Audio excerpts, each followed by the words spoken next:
لقد يسرنا القرآن للذكر فهل من مدكر.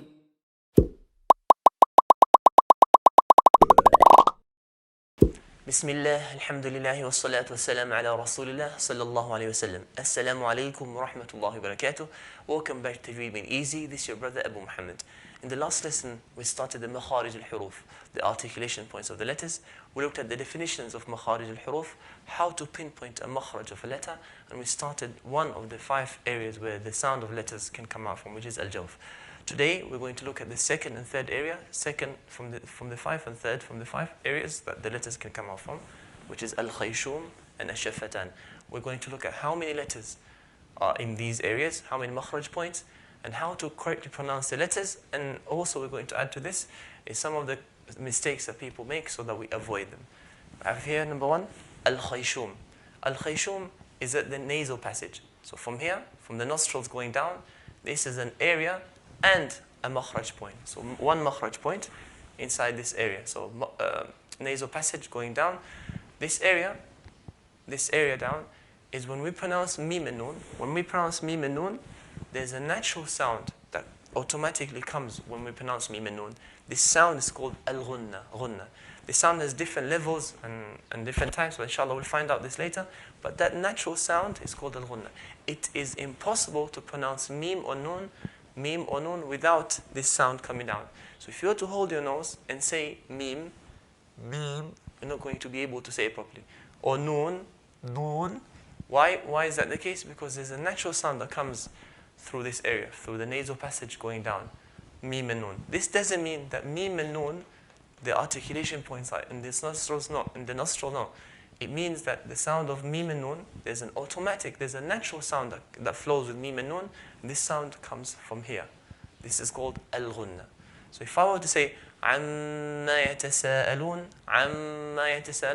and hold my nose, I would feel a nasalization sound. I would hear nasalization sound. So if I say عَمَّا and hold my nose, عَمَّا يَتَسَاءَلُونَ, we can hear that nasalization sound. If I say مَلِكِ النَّاسِ, that sound, that's called the ghunna sound. This is a natural sound that whenever we pronounce mim and noon, only mim and noon, whereas the other letters, they don't have this sound. So al-Khayshoom is just the nasal passage from the nostrils going down. It's an area and one makhraj point. Now here, Al-Shafataan. Let's go to Al-Shafataan. Shafataan means the two lips. The two lips, there are 2 makhraj points. 2 specific points where 4 letters can come out from. Number 1, fa. Fa, it has its own makhraj point. There's a specific point where we pronounce the fa. We'll find out where it is.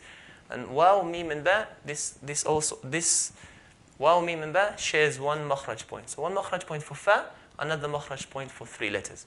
Fa here, the makhraj point for fa is the incisors, the front 2 teeth, the tip of the front 2 teeth, when they touch the inside of the lower lip. So af, if, or uf. So the front 2 teeth, the bottom of it, at the tip, touching the inside of the lower lip. Af. We have to make sure that when the bottom of the 2 teeth, they touch the inside, not the middle of the lip. If we do the middle of this, it will sound like a V. Av. We have to avoid a V sound. Now if you were to put your hand like this and say af, you can feel that fa, air flows with the fa. So af, if, uf. This is equivalent to the F in the English language. So afwaja. Now the other 3 letters, waw, mim, and ba, they all share one makhraj point, which is when the 2 lips, they touch together, but in a slight different way. With waw, when they touch together, but make an O shape, a zero shape. Aw. If you look at my lips, I'm making like a circle shape. Aw. Awwab. So the makhraj point for waw, mim, and ba, same point when the two lips touch together, but with a slight difference. Waw is when they touch together, but in a circle shape. Aw. Awwab. Whereas the mim, very easy. It's just when the 2 lips, they touch together. صراط الذين أنعمت. The two lips touch together. And ba, which is similar to a meme, when they touch together, but a bit more compressed. So meme will be like this. Ba, ab, abawab. We have to make sure that with the ba, we don't let the air flow with it. So we said fa, air flows it, but ba is not from the letters that air flows it. So if I say ab, you're not going to find that air flows with it. But if you say ba with the air flowing, it will sound like a p. Abwab. We don't want a p sound. So no p sound. So here today we looked at two things, two areas. Number one, Al-Khayshoom, which is the nasal passage from the nostrils going down, an natural sound when we pronounce mim and nun. And also we looked at the Al-Shafataan, the two lips, the two makhraj points, one for fa, the other one for waw, mim and ba. Fa, tip of the incisors, front two teeth, touching the inside of the lower lip. F, equivalent to the F letter. And the other three letters, waw, mim and ba, just when the two lips touch together. Waw with a circle O shape. Awwab, mim, put together. Ba together, compressed, but a bit more compressed. Abwab, that's it.